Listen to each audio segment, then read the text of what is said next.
Hello बच्चों, नमस्कार। मैं हूं अमन शर्मा और आप सभी का मैथ्स एनालिसिस में स्वागत है।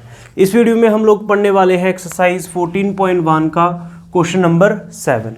क्वेश्चन नंबर 7 समझने से पहले अगर आपने क्वेश्चन नंबर 6 को समझा है तो बच्चों बहुत ही आसान है क्वेश्चन नंबर 7 को समझना, क्योंकि क्वेश्चन नंबर जो 7 है वो क्वेश्चन नंबर 6 से ही लिया है, बस यहाँ पे ट्रू फॉल्स है। तो क्वेश्चन नंबर 6 आई होप आपने समझा होगा। तो क्वेश्चन नंबर 7 में देखो क्या है, 2 डाइस आर थ्रोन। तो बच्चों जब भी 2 डाइस को रोल किया जाए तो सबसे पहला काम क्या होता है, सैंपल स्पेस बनाना। 2 डाइस के केस में सैंपल स्पेस हमने बार बार बताया क्या आता है, 6 की पावर n। ठीक है, 2 डाइस के केस में फार्मूला होता है 6 की पावर n, और अगर 2 डाइस है तो 6 की पावर 2 और 36 टोटल एलिमेंट्स बनेंगे बच्चों।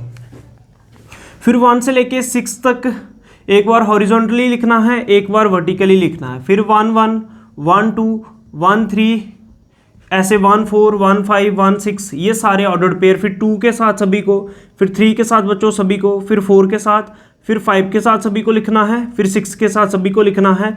ये जो आ रहे हैं ये टोटल पॉसिबल आउटकम्स होंगे, ठीक है, जिनको सैंपल स्पेस बोलते हैं। ये 2 डाइस के केस में आपका सैंपल स्पेस आ जाएगा। यहाँ तक बात आपको समझ में आ गई होगी। अब बच्चों आगे बढ़ते हैं। देखो क्या है, the events A B and C are as follows. तो आपको इवेंट ए बी और सी दिए गए हैं कुछ इस प्रकार, ध्यान से सुनिए बच्चों।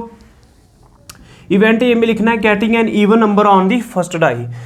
इवेंट ए के अंदर क्या लिखना है, जब फर्स्ट डाई के ऊपर एक इवन नंबर आएगा। अब देखो बच्चों, मान लो मेरे दोनों हाथ में डाई है तो मैं रोल करूं, इधर 1 आ सकता है, इधर 2 आ सकता है, या 1 3 कुछ भी आ सकता है। तो ये ऑड है और इधर कुछ भी है। अगर ऑड आएगा वो नहीं लेना, अगर फर्स्ट केस में इवन आएगा सिर्फ वो सारे एलिमेंट लेने। जैसे बच्चों मैंने डाई को रोल किया, मेरा 2 आ गया और इधर 1 आए, 3 आए, 4 आए, कुछ भी है सेकंड केस में। फर्स्ट केस में जो इवन आएगा वो सेट ए या इवेंट ए के अंदर लिखना है बच्चों।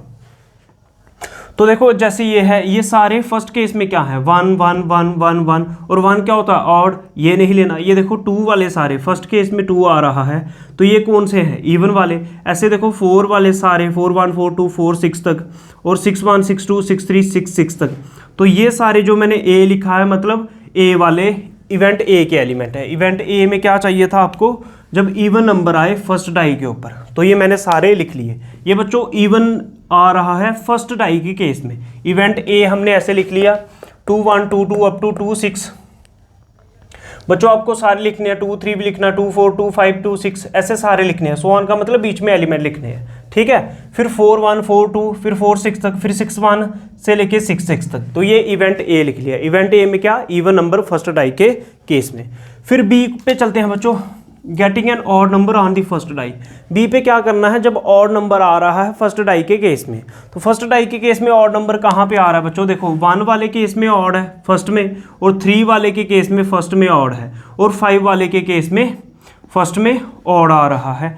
तो ये जो मैंने बनाया है ये तीनों सेट बी या इवेंट बी के अंदर लिखने हैं। तो इवेंट बी के अंदर क्या लिखना है, जब फर्स्ट केस में ऑड आ रहा है। देखो बच्चों ये 1 ऑड है, 1 2 1 3 1 4 1 5 1 6, फिर ऐसे 3 1 से लेके 3 6 तक, फिर 5 1 से लेके 5 6 तक। तो ये आपका इवेंट बी भी आपके पास बन चुका है। सी पे चलते हैं, getting the sum of the numbers on the dice less than equal to 1। अब देखो डाइस से इन ऑर्डर्ड पेयर के अंदर से ही आपको लेना है, लेकिन वो एलिमेंट्स लेने हैं जिनका सम क्या है, लेस देन इक्वल टू 5 है। सम कितना है, लेस देन इक्वल टू 5। जैसे बच्चों मैंने डाई को रोल किया, मेरा इधर 3 आ गया, इस बार डाई को रोल किया 4 आ गया, 3 + 4 सम कितना बन रहा है, 7। तो ये नहीं लेना है, तो क्या लेना है, less than equal to 5। Less than equal to 5 क्या मतलब, 5 भी ले सकते हो, और 5 से जो जितना भी कम सम बनेगा वो सारा ले लेना है, ठीक है। तो देखो वो मैंने एलिमेंट इसमें से ढूंढ लिए। देखो बच्चों जैसे 1 + 1 2, तो ये 5 से कम है, और ठीक है 2 + 1 3, ये 5 से कम है, 3 + 1 4, ये भी 5 से कम है, 1 + 4 5 है, तो 5 वाला भी लेना है। 1 + 5 नहीं लेना, क्योंकि यहाँ पे सम कितना आ गया, 6 आ गया। तो ऐसे ही सारे एलिमेंट्स यहाँ से आपको ढूंढ लेने हैं। तो बच्चों मैंने सेट सी के अंदर या इवेंट सी के अंदर वो सारे एलिमेंट्स लिख लिए हैं। आई होप आपको यहाँ तक समझ में आया होगा। यहाँ तक समझ में आ गया तो बच्चों आगे बढ़े, ठीक है। अब देखो आगे क्वेश्चन क्या है, ये जो यहाँ तक बच्चों हमने पढ़ा ये क्वेश्चन नंबर 6 ही था। यहाँ पे भी समझाया, इससे पहले वाले क्वेश्चन में भी समझाया हो, वहाँ से भी देख सकते हो। स्टेट ट्रू और false, give reason for your answer. अब आपको ना क्या करना है, ट्रू और फॉल्स बताना है, क्या ये स्टेटमेंट सही है या गलत है। सही है तो ट्रू लिखना है, गलत है तो फॉल्स लिखना है। समझ में आ रही है बात। और रीज़न भी देना है। फर्स्ट वाला पढ़ते हैं, A and B are mutually exclusive. A और बी में क्या चेक करना है कि ये म्यूचुअली एक्सक्लूसिव है। तो बच्चों म्यूचुअली एक्सक्लूसिव कब बनते हैं ए और बी, अगर उनकी इंटरसेक्शन फाई के बराबर आ जाए। तो देखो इवेंट ए के अंदर क्या आ रहा है, इवेंट ए के अंदर आ रहा है जहाँ पे फर्स्ट वाला एलिमेंट जो है वो इवन है, और बी में क्या आ रहा है जहाँ पे फर्स्ट वाला एलिमेंट ऑड वाला है। ठीक है, तो इनमें कुछ भी कॉमन नहीं आएगा। देख लो बच्चों, ये वो है जहाँ पे फर्स्ट एलिमेंट जो है ना, फर्स्ट डाइस के केस में पहला वाला एलिमेंट जो है वो इवन है, और बी में क्या है, फर्स्ट वाला एलिमेंट ऑड है। तो इवन, एक साइड फर्स्ट वाला एलिमेंट इवन और एक साइड फर्स्ट वाला एलिमेंट ऑड, तो दोनों में कुछ भी कॉमन नहीं आएगा बच्चों। चेक भी कर सकते हो, ए और बी में कुछ भी कॉमन नहीं आ रहा, तो ए इंटरसेक्शन बी फाई के बराबर आ जाएगी। Which implies A and B are, तो क्या लिखोगे, ए इंटरसेक्शन बी फाई के बराबर आई, which implies A and B are mutually exclusive, therefore statement is true. ऐसे करके आपको रीजन लिखना है। ये आपने पार्ट नंबर 1 चेक कर लिया। पार्ट नंबर 2 के ऊपर बच्चों चलते हैं। क्या है second part, A and B are mutually exclusive. एक तो ए और बी को म्यूचुअली एक्सक्लूसिव चेक करना है बच्चों। अभी अभी आपने चेक किया, ए और बी तो म्यूचुअली एक्सक्लूसिव है क्योंकि इनकी दोनों की इंटरसेक्शन फाई के बराबर आ रही है, क्योंकि इवेंट ए और बी के अंदर कुछ भी कॉमन नहीं आ रहा, इसलिए ए इंटरसेक्शन बी क्या है, फाई के बराबर है। तो मतलब म्यूचुअली एक्सक्लूसिव तो है। अब चेक करना है एंड एग्जॉस्टिव। तो एग्जॉस्टिव कब बनता था बच्चों, जब दोनों का यूनियन करके सैंपल स्पेस के बराबर आ जाए। अगर दोनों का यूनियन करके सैंपल स्पेस के बराबर आ गया तो फिर क्या होगा, फिर ये एग्जॉस्टिव बनेगा। अब देखो बच्चों, इवेंट ए के अंदर आगे जी इनके फर्स्ट वाला फर्स्ट केस में इवन आया है, और इवेंट बी के अंदर आ गया जिसमें फर्स्ट वाला नंबर क्या है, ऑड। इवन वाले भी सारे ले लो, ऑड वाले भी सारे ले लो। यूनियन करोगे तो बच्चों ये सारे ही सिलेक्ट हो जाएंगे। जब ये सारे सिलेक्ट हो जाएंगे ए और बी के यूनियन में, तो ये सैंपल स्पेस के बराबर बन जाएगा। Also A union B equals to sample space, तो which implies A and B are mutually exclusive. A और बी म्यूचुअली एक्सक्लूसिव भी हैं और एग्जॉस्टिव इवेंट्स भी है, therefore statement is true. Second वाली स्टेटमेंट भी बच्चों ट्रू है। आई होप आपको समझ में आया होगा, नहीं तो कमेंट सेक्शन में पूछ सकते हो। थर्ड पार्ट को समझेंगे बच्चों, ध्यान से देखिए। थर्ड में क्या करना है आपको, ये चेक करना है क्या ए और बी कॉम्प्लीमेंट जो है वो इक्वल आएगा। ए और बी कॉम्प्लीमेंट इक्वल आएगा, तो बच्चों मैं बोलूँगा इक्वल आएगा ए और बी कॉम्प्लीमेंट। देखो कैसे, देखो यहाँ पे है इवेंट ए और बी का कॉम्प्लीमेंट कैसे निकलता है, मतलब बी का कॉम्प्लीमेंट का क्या मतलब, बी नॉट। तो बी नॉट कैसे आएगा, सैंपल स्पेस में से बी को हटा दो। सैंपल स्पेस में से अगर बी को सब्ट्रैक्ट कर दोगे, माइनस करोगे, तो बी कॉम्प्लीमेंट आ जाएगा। अब सैंपल स्पेस में से बी को हटा दो, तो ये बच्चों पूरा सैंपल स्पेस है, 36 के 36 एलिमेंट है। बी वाले हटा दो, मतलब ये और ये, मतलब ये भी पूरा कट जाएगा, ये भी, मतलब ये पूरे का मतलब ये पूरी रो, ये भी हट गई, ये भी हट गई। तो कौन से बच रहे हैं, यही बच रहे हैं ना। सैंपल स्पेस में जब बी को हटा दिया बच्चों आपने, तो यही बच रहे हैं। तो ये कौन से हैं, ए वाले, तो मतलब ए वाले सारे बच जाएंगे बच्चों। तो बी डैश किसके बराबर आ जाएगा, सैंपल स्पेस माइनस बी किसके बराबर आ गया, ए के बराबर। तो बी डैश किसके बराबर हो गया बच्चों, ए के बराबर। ए और ए इक्वल आ गया, देयरफॉर स्टेटमेंट क्या हो गई बच्चों, स्टेटमेंट इज ट्रू। जो उसने स्टेटमेंट दी है वो ट्रू है। बच्चों समझ में आई बात, ठीक है। तो ये लिख सकते हो आप, क्वेश्चन के अकॉर्डिंग लिख सकते हो कि इधर क्या है, सैंपल स्पेस माइनस बी में जो इवेंट लिखा था, तो सैंपल स्पेस पे बी हटा तो ए वाला इवेंट क्या है वो लिख सकते हो। तो ये आपका पार्ट नंबर 3 है, यहाँ तक नोट कीजिए, फिर फोर्थ पार्ट को समझते हैं। पार्ट नंबर 4 को देखो बच्चों, ध्यान से देखिए। पार्ट नंबर 4 क्या है, A and C are mutually exclusive.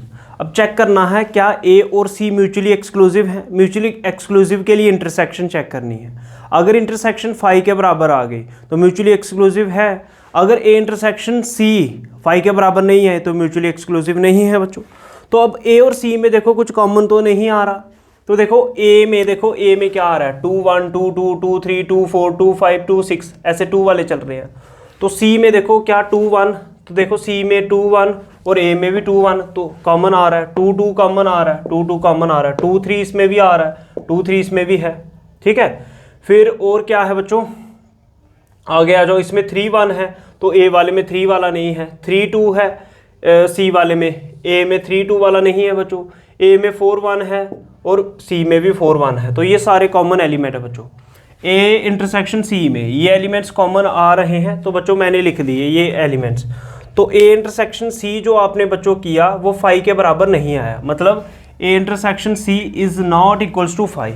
A intersection C 5 नहीं आ रहा है, therefore A and C are not mutually exclusive, therefore given statement is wrong. जो इसने स्टेटमेंट दी है ये रॉन्ग है, यहाँ गिवन स्टेटमेंट इज फॉल्स भी लिख सकते हो, दोनों ही सही हैं। यहाँ तक नोट कीजिए बच्चों। नेक्स्ट देखो बच्चों, नेक्स्ट बी पार्ट को देखेंगे। A and B dash are mutually exclusive. अब बच्चों आपको चेक करना है ए और बी डैश को, ए और बी डैश क्या म्यूचुअली एक्सक्लूसिव है? म्यूचुअली एक्सक्लूसिव के लिए इंटरसेक्शन चेक करनी है, अगर 5 के बराबर आ गई तो है, नहीं तो नहीं है। A intersection B dash check करो बच्चों। अब देखो बी डैश किसके बराबर आएगा बच्चों, देखो बी डैश का क्या मतलब या बी नॉट का क्या मतलब, सैंपल स्पेस में से बी को हटा दो, बी डैश किसके बराबर आ जाएगा? अगर सैंपल स्पेस में से बी को हटा दोगे, पूरे के पूरे एलिमेंट्स में से बी को ही हटा दोगे, बी वाले ये रो पूरी बी वाली है, ठीक है, समझ रहे हो, तो ए वाले ही बचेंगे, तो मतलब बी डैश किसके बराबर आ जाएगा? ए के बराबर आ जाएगा ना, सैंपल स्पेस में से बी को हटा दोगे, ठीक है। तो ए इंटरसेक्शन बी डैश किसके बराबर आ रहा है? ए के बराबर, तो ए इंटरसेक्शन ए और ए में क्या कॉमन होगा? ए ही, तो यहाँ पे आपने क्या सॉल्व किया? ए इंटरसेक्शन बी डैश ये किसके बराबर आ गया? ए के बराबर, मतलब 5 के बराबर नहीं आया, खाली नहीं आया, इसका मतलब क्या हुआ? Which implies A and B dash are not mutually exclusive, ठीक है बच्चों, लिख लोगे। तो ये म्यूचुअली एक्सक्लूसिव नहीं है, तो therefore given statement is false, ठीक है, तो ये फॉल्स हो गया। उसने बोला म्यूचुअली एक्सक्लूसिव हैं लेकिन ये नहीं आ रहे, इसलिए ये फॉल्स हो गई। यहाँ तक नोट कीजिए बच्चों। फिर नेक्स्ट पार्ट को देखें, लास्ट पार्ट को देखते हैं बच्चों। 6th पार्ट देखिए क्या है आपके सामने, क्या है? A dash B dash C are mutually exclusive and exhaustive. तो आपको क्या करना है, चेक करना है ये म्यूचुअली एक्सक्लूसिव और एग्जॉस्टिव भी हैं। तो बच्चों देखो क्या करोगे, ए डैश किसके बराबर आएगा बच्चों? सैंपल स्पेस में से ए को हटा दो, ए नॉट का क्या मतलब? सैंपल स्पेस में से ए को सब्ट्रैक्ट करोगे, सैंपल स्पेस में से जब ए हट जाएगा तो सिर्फ बी बचेगा ना, तो ए डैश आ गया बच्चों आपका किसके बराबर? बी के बराबर। सिमिलरली ऐसे ही जो बी डैश फाइंड करोगे ये क्या आएगा? सैंपल स्पेस माइनस बी, तो सैंपल स्पेस में से बी को हटा दोगे तो क्या आएगा? ए आ जाएगा, मतलब आपका बी डैश किसके बराबर आ जाएगा? ए के बराबर। समझ में आ रही है बात? ठीक है, यहाँ तक पता चला। अब A dash intersection B dash check करो, मतलब ए डैश का मतलब बी इंटरसेक्शन और बी डैश का मतलब ए। बी और ए में कुछ कॉमन है? कुछ भी कॉमन नहीं है, क्योंकि बी में क्या किया है उसने, बी में बच्चों ऑड वाले लिए हैं और ए में फर्स्ट एलिमेंट इवन वाला लिया है, तो दोनों में कुछ भी कॉमन नहीं है, ये 5 है, ठीक है। बी इंटरसेक्शन ए 5 है, अब यहाँ ए इंटरसेक्शन बी 5 है। बी इंटरसेक्शन सी करो बच्चों, ये 5 के बराबर नहीं आएगी, क्योंकि देखो बी के अंदर कुछ आने वाले एलिमेंट जैसे 1 1 1 2 1 3, ये एलिमेंट 1 1 देखो सी के अंदर भी आ रहा है, बी और सी में तो यही कॉमन आ गया, और भी आएंगे, तो ये 5 के बराबर नहीं है। फिर अगर मैं सी इंटरसेक्शन बच्चों ए करूँ, ये भी 5 के बराबर नहीं आएगी। क्यों? देखो ए के अंदर एलिमेंट आ रहे हैं जैसे 2 2 2 1, और सी के अंदर देखो बच्चों, सी के अंदर देखो 2 2, तो कॉमन एलिमेंट आ रहा है, मतलब खाली तो नहीं बनेगा, तो ये क्या है? म्यूचुअली एक्सक्लूसिव नहीं है। तो क्या लिखोगे? हेयर ए मतलब इंटरसेक्शन, सारी की सारी इंटरसेक्शन 5 के बराबर नहीं आ रही, कुछ ना कुछ तो कॉमन आ रहा है, इसलिए ये म्यूचुअली एक्सक्लूसिव नहीं है बच्चों। इसको नोट करो यहाँ तक, फिर आगे बताते हैं आपको बच्चों। फिर आगे सिर्फ यही लिख दो कि गिवन स्टेटमेंट इज फॉल्स, क्योंकि इसने बोला था इन तीनों को चेक करो क्या ये म्यूचुअली एक्सक्लूसिव और एग्जॉस्टिव हैं, ठीक है, ठीक है, ये बोल रहे हो म्यूचुअली एक्सक्लूसिव और एग्जॉस्टिव हैं, तो ये कंडीशन यहाँ पे ही क्या हो गई? गलत हो गई, इसलिए ये स्टेटमेंट फॉल्स हो गई। हमें आगे चेक ही नहीं करना, सीधा लिख देना है therefore given statement is false. तो ये क्वेश्चन नंबर 7 का सोल्यूशन था बच्चों। आई होप आपको समझ में आया होगा। अगर कहीं पर भी कोई डाउट रह गया हो तो आप लोग कमेंट सेक्शन में पूछ सकते हो। अगर आपको मैथ्स एनालिसिस की ये वीडियोस अच्छे लग रहे हैं तो वीडियो को लाइक करो, शेयर करो, चैनल को सब्सक्राइब करो। जय हिंद, जय भारत, नमस्कार।